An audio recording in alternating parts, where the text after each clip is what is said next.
Okay, welcome to Breathing Buddies Sleep Special. So last week was World Sleep Day. I don't know if you're supposed to stay in bed or not all day, but anyway, so to kind of draw people's attention to the importance of getting a good night's rest, I guess, and we know that better sleep leads to more sustained energy during the daytime, better focus and mental clarity, less stress, less anxiety, less brain fog. And that's what we all want for Christmas, I guess, isn't it? So what we're going to do tonight is just kind of look through some of the issues, kind of related to breathing, really, and how we can get a better night's sleep by changing a few habits, maybe changing how we breathe, and maybe practicing a few breathing exercises that might help us get some better sleep. The first thing to say, I guess, is everybody's different. There's no one size fits all for this, but there are some core principles that do work, especially around snoring, which we're going to spend some time on. There's going to be more talking today than usual, but we will do some exercises as well, especially for those of you who haven't been before. I think that's important. Just while we're doing the exercises, the key is to try and breathe through your nose the whole time. If I talk about air hunger, that is the feeling that you would like to be breathing a little bit more air. So if you breathe in and out and then just hold your breath without inhaling again, the feeling that builds up, that you want to take another breath, that's air hunger. And of course, that can get quite kind of intense if you let it run, but we don't get there. We just go right to the very edge of it and hang around there sometimes. And we'll talk about why as I get going. So I've just kind of split this into 3 sections, 3/4. There's going to be getting to sleep, then staying asleep, which is really snoring and sleep apnea, and then the tricky one, getting back to sleep, and then maybe a kind of 4th one, which is some outlier techniques that might help for some people if none of the standard stuff works. So, getting to sleep. I'm not going to spend ages on general sleep hygiene. We all know screens before bed, bad idea. Blue light before bed, not so good. Food and alcohol, try and give your body a chance to digest and process that for a few hours before you go to sleep. Caffeine, that's the big one. I know personally for me, if I drink caffeine any later than just after lunch, it's almost guaranteed to disrupt sleep in some way. You've got to find your own limits with these things, but stopping earlier in the day is better. And then your sleep environment, keeping it dark, quiet, and relatively cool is the best option. You don't have to be cold in bed or anything, but keeping the air fairly cool. When it comes to breathing, one of the things that works for most people, and there's been I wouldn't say a massive amount of scientific study, but there's a lot of kind of N=1, lots of just kind of personal experiences of this, that breathing a little bit less air for about 10 minutes before bed, which sounds a bit weird, is actually a really good idea in terms of trying to get off to sleep quickly. So we're going to do a couple of breathing exercises to start with. We're going to do some old favourites if you've been along before. We're going to practice recovery breath and breathe light. So I'd like you to sit up straight, breathe through your nose. The recovery breath, or many small breath holds, goes a little bit like this. Breathe in through your nose, then breathe out through your nose. Then pinch your nose or cover your nostrils and hold your breath for 5, 4, 3, 2, 1 seconds. Breathe normally through your nose. And you just breathe normally through your nose a couple of times, maybe 3 times, 10 or 15 seconds. And then, when you're ready, again, breathe in through your nose and out through your nose. Pinch your nose and hold your breath for 5, 4, 3, 2, 1. Breathe in through your nose again and out again. And then, when you're ready, we'll go again.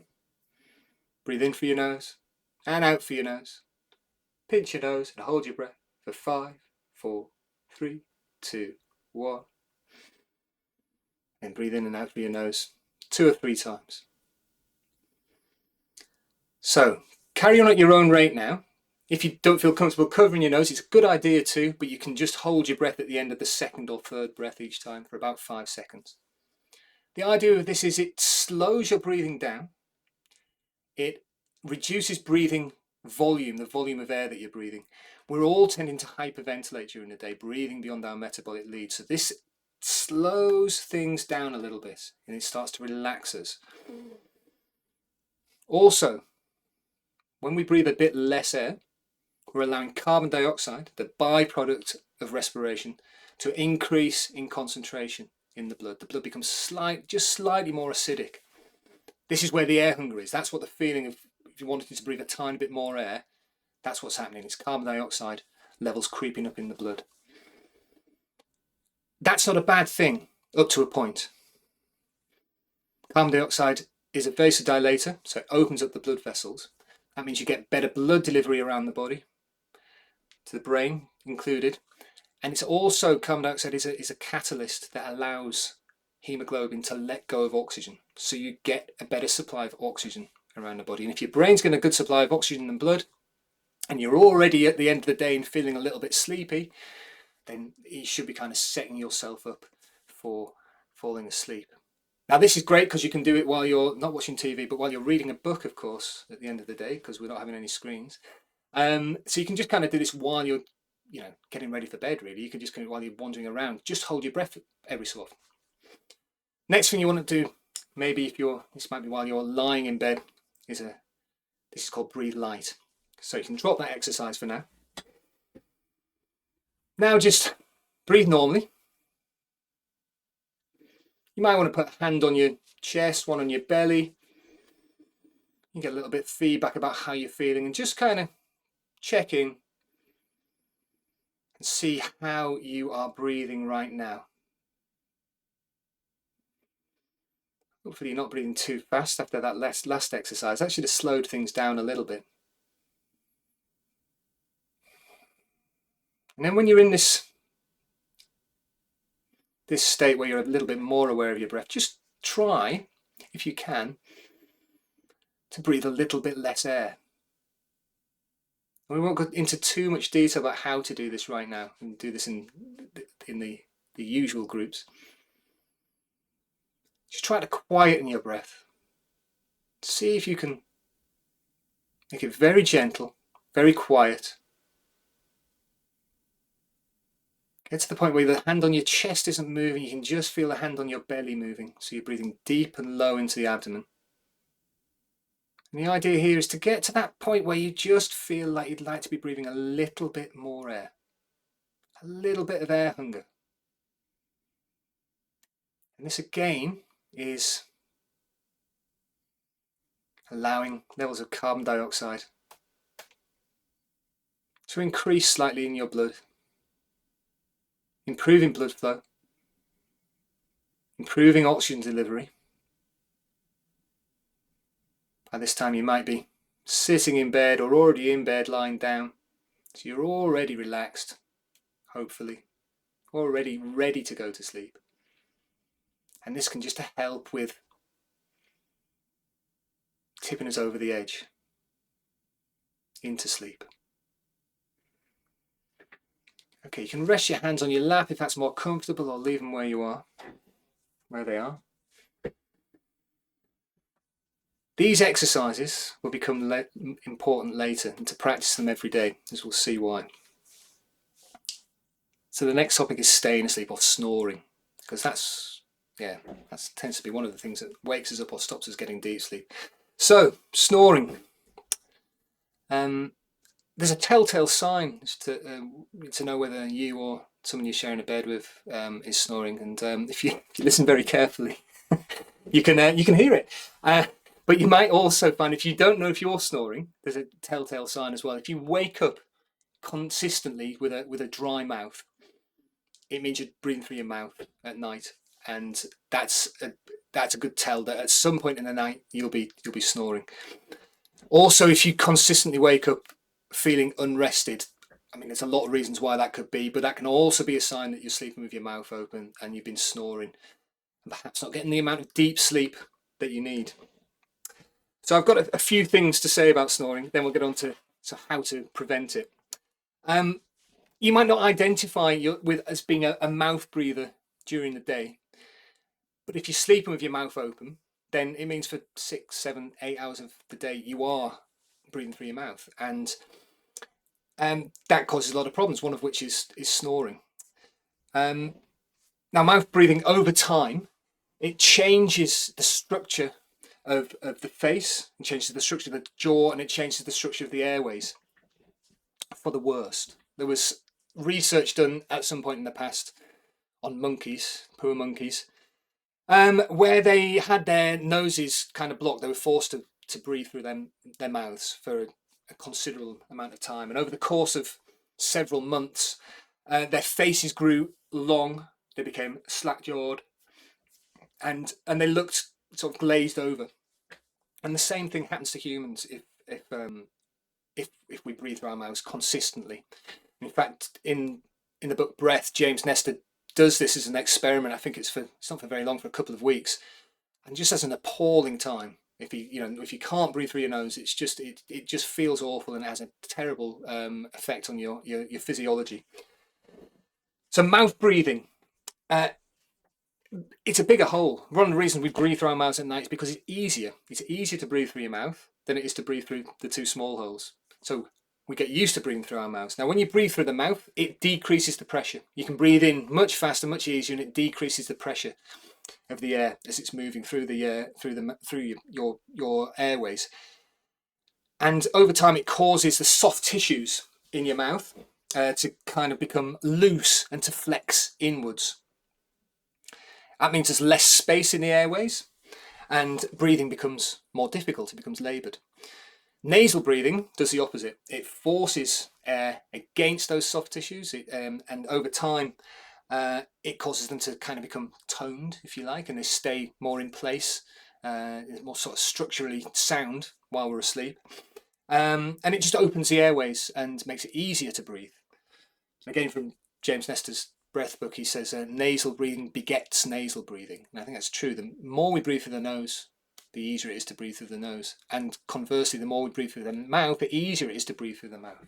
Which is why, as I say, while so many of us fall into that habit at night of sleeping with the mouth open, because it's just easier. So open mouth equals collapsed airways, and collapsed airways equals snoring. And ultimately as well, it leads to obstructive sleep apnea. So that is when the airways close up entirely, and if you've ever had this, it's a horrible experience. And I used to get this regularly.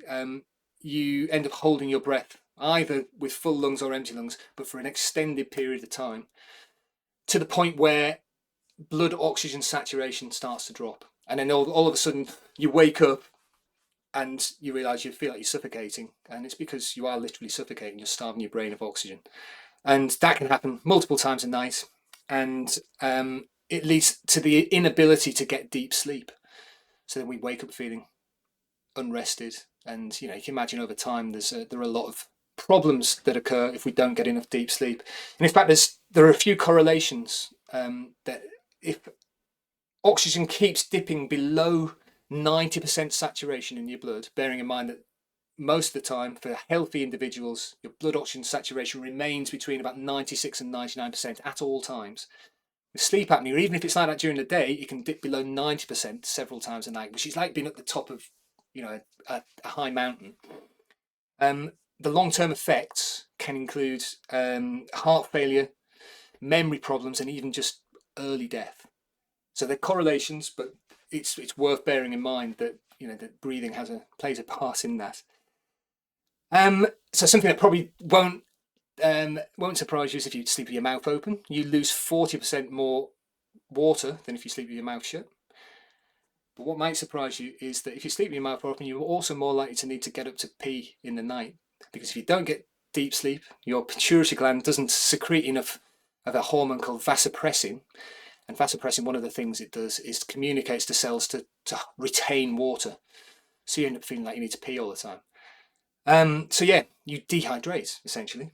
Finally, before we actually get on to how to sort it out, dental problems. The bacteria in your mouth love dry environments, and if you sleep with your mouth open, you're drying your mouth out, you're providing them with the perfect home. So if that's not enough reasons to get you to try and keep your mouth shut, now we need to look at how to stop snoring. So let's have a go first. Let's have a go at snoring. What I'd like you to do is to open your mouth and make the snoring sound. So breathe a lot of air through your mouth.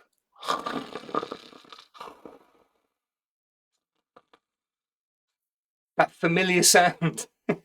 So what that is your soft palate vibrating in turbulent air. Now, that's the main reason people snore. Second reason, you get this occasion, someone will say to me, but I don't sleep with my mouth open and I still snore. So now keep your mouth closed and make the snoring noise breathing through your nose.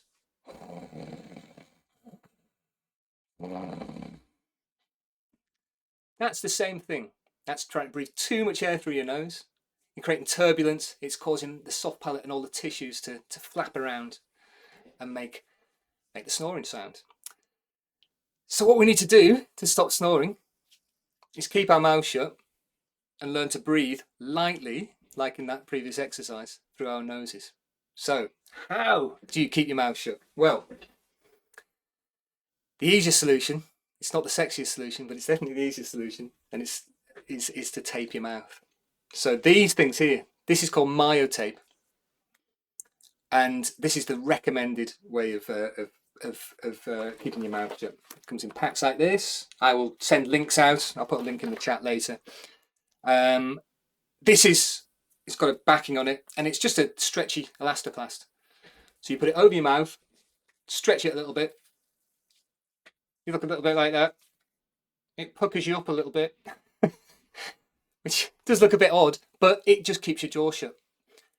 And the great thing about this, though, is you can still open your mouth. And that's really important if you have sleep apnea or think you could potentially have sleep apnea, because often if someone has sleep apnea and they're holding their breath when their lungs are full of air, at the end of the cycle, they have to blow it out. And if you've got a piece of tape, which is the other method of doing it, over your mouth, I'll show you. So this is microporous tape. You can just get this, you can't see that really, but it's paper tape. You can get this from the supermarket. It costs about £1.50 for 5 meters of it. This, you just rip off about an inch of it.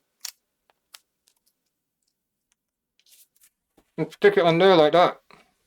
And then to take it off, you lick your lips. And that's it. But if you've got sleep apnea and you need to blow the air out, obviously you can't do that with a piece of tape over the front. So it's really important to use this. And I recommend everyone uses the Myotape. It makes more sense. It's slightly more comfortable.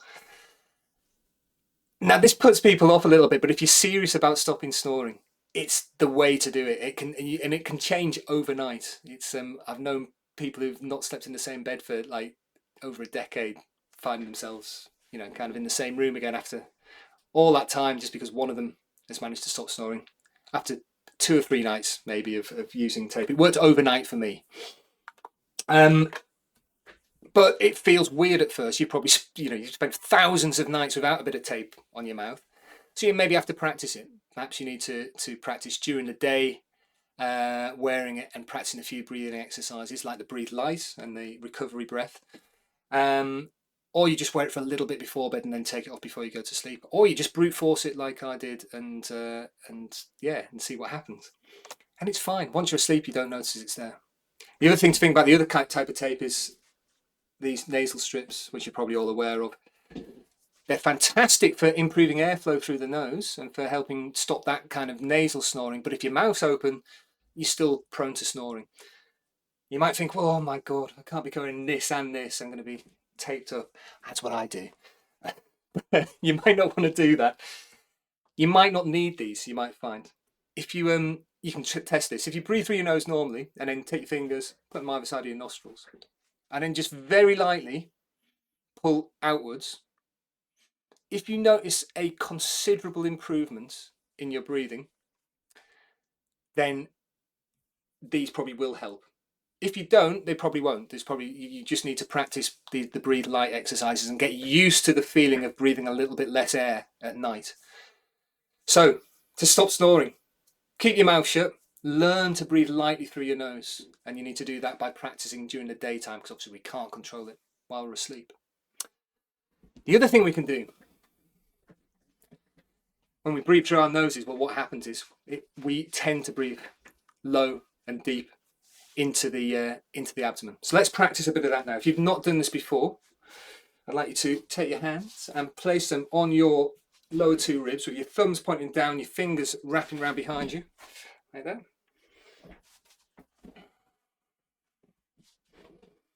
Sit up nice and tall. Now just breathe through your nose. Feel your belly moving in and out, but also feel the ribs expanding laterally on each inhalation, expanding outwards, contracting inwards on each inhalation. Feel the movement into the back body as well.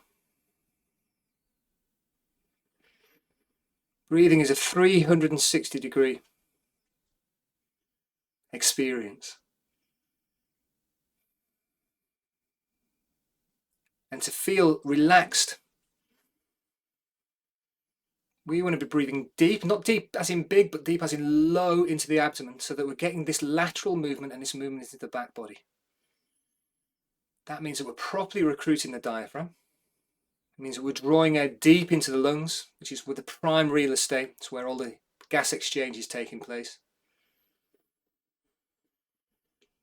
Much less likely to breathe like this if you're breathing through your mouth. There's a tendency, if we breathe through the mouth, to breathe into the top of the chest and to breathe more shallowly into the top of the chest.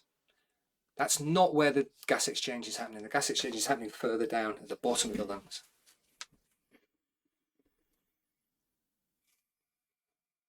So now you've got that feeling, you can just rest your hands wherever it feels comfortable. You can leave them on your ribs if that's good for you right now. Just continue to breathe slow and low. This is how we want to be breathing when we're in deep rest.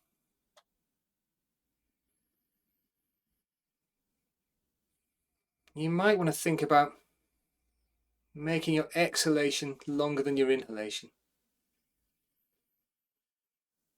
You could inhale for a count of 4 and exhale for a count of 6, for example.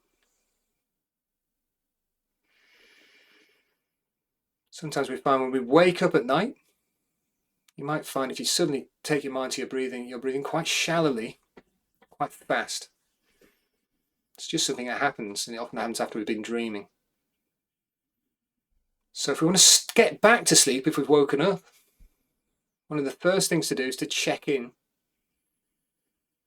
with the state of your breathing. See if you can switch to this deep and low, slow nasal breathing with full recruitment of the diaphragm.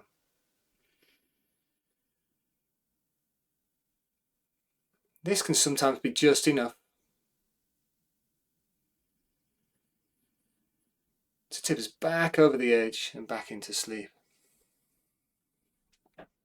There's something else we can try as well. If that's not working and we realize we're a little bit more awake, we can try the physiological sigh, which is where we mimic the sighs that happen naturally throughout the day. So for this, what you do is you take a breath in through your nose, deep breath in, you top it up with a little sniff, and you sigh it out. You can make a noise or just breathe out through your nose. And you breathe in, deep breath in, top it up, and then sigh it out. And try again, breathe in, deeply in, top it up, sigh it out. And this can help the body just to relax. As we breathe in, we kind of naturally tense up a little bit, and then you relax as you let it go. Now, just get back to your slow, deep breathing. A couple of other ideas here. If it's early enough, if you find yourself in that horrible position of waking up at 1:30 in the morning, something like that, 2 o'clock, assuming that's not when you go to bed, then, but you know what I mean, a few hours, 2 or 3 hours after you've gone to bed. If you feel like you're not going to get back to sleep, sometimes the best thing to do is to get up and do something else for an hour or so. And then you might start to feel tired again. In fact, we often do, but it's hard sometimes to make the decision to get out of bed. Get out of bed and do some breathing exercises. Maybe that's the thing to do. Another one is to hand over responsibility for going back to sleep to somebody else. So what do I mean by that? Well, listen to something that's going to guide you and help you get back to sleep. So I go for yoga nidra. If you haven't practiced yoga nidra, it's really cool. It's like a mindfulness thing, and they do lots of body scanning. If I do it during the day, I find I always fall asleep after about 5 minutes, and somehow I always wake up before it's finished. If I do it at night, I tend to be able to listen to the whole thing, but it might be half an hour or so, but then I very often find it very easy to fall back asleep afterwards. But again, it's about making that decision. Do you want to wake yourself up that little bit to find headphones and look at your phone? Now, onto the outlier tactics. We're going to run over half an hour a little bit, but there's only a little bit more to go. Most people will want to breathe slowly, breathe deeply, perhaps create a little bit of air hunger. That helps relax them. Other people actually find that the opposite works. Now, the only way to try this for yourself is to give it a go, and this is the warning: it could wake you up a little bit more. So apologies if that works, don't blame me. It's just the way it goes for some people. This actually works for me. I'm one of the outliers here. This often works for me. It's actually to hyperventilate. Normally when I do these groups, we very rarely do any kind of hyperventilation of fast breathing. But it can kind of, I don't know how I'd describe it. If your mind's very busy, it can kind of help to kind of shake the etch a sketch to shake the mind into a state of relaxation. So we're going to have a go at a couple of things you might try. The first one is called, it's a version of katana breathing. It's hyperventilation. So what we do, I'll describe it first, and we'll just do a couple of rounds so you get an idea for it. You breathe in and out deep and fast, about 5 or 6 times, maybe up to 10 times. Then you breathe in, hold your breath for 5 seconds, breathe out slowly, and then when you get to the bottom of your exhalation, just breathe very lightly. That light exercise that we're doing at the beginning.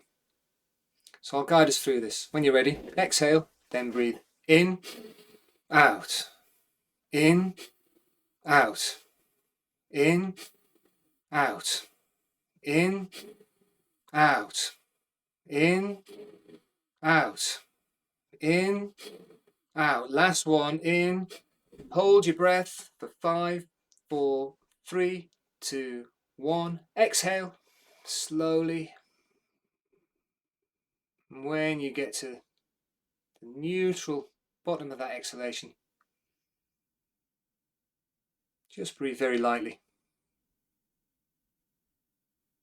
You might feel this is a bit kind of been described as buzzy. It feels a bit stimulating. It depends on what your mind is like. Perhaps that's relaxing, perhaps it's not. At this stage, you might choose to do the breathing light for a couple of minutes and then try again. So let's have another round of that. When you're ready, breathing in, out, in, out, in, out, in, out, in, out, in, out. Last breath in. Hold your breath for 5, 4, 3, 2, 1. Slow exhalation. And then breathing lightly for a couple of minutes. So this is the opposite in a way to breathe light. What we're doing now is dumping carbon dioxide. We're getting rid of carbon dioxide by breathing very quickly. Instead of letting it rise, we're getting rid of it. So it changes your blood chemistry. It makes it slightly more alkaline. And sometimes that works for some people. As I say, it might wake you up a bit more. Maybe that just gives you the stimulus to get out of bed and do something else for an hour till you feel tired. So apologies if it does, but you might find it's the thing that helps you get back to sleep. Last one before we finish. 4-7-8 breathing. Really simple on this. We're going to breathe in for 4. We're going to hold it for 7. And then we're going to breathe out for 8. And some people find that this really does knock them out within a couple of minutes before going to sleep as well. And you could try this if you want to try it at a safer time. Do it just as you're falling asleep, and you might find that it helps you drop off. So we can get in sync for this. So when you're ready, just exhale, then breathe in, 2, 3, 4. Hold, 2, 3, 4, 5, 6, 7, and out. 2, 3, 4, 5, 6, 7, 8. Breathe in. 2, 3, 4. Hold. 2, 3, 4, 5, 6, 7. Out. 2, 3, 4, 5, 6, 7, 8. In. 2, 3, 4. Hold. 2, 3, 4, 5, 6, 7. Out. 2, 3, 4, 5, 6, 7, 8. Breathe in. 2, 3, 4. Hold. 2, 3, 4, 5, 6, 7. Out. 2, 3, 4, 5, 6, 7, 8. In last time. 3, 4. Hold. 2, 3, 4, 5, 6, 7. Out. 2, 3, 4, 5, 6, 7, 8. Okay. We will end it there. Thank you very much for coming along. I hope you've got lots to get on with to try there. But I guess the key thing to remember is for stopping snoring, tape your mouth and learn to breathe lightly through your nose. That's the big one. I'll post some links in the chat in a minute and I'll also send them around by email. And yeah, I'll stick around if there's any questions for anyone.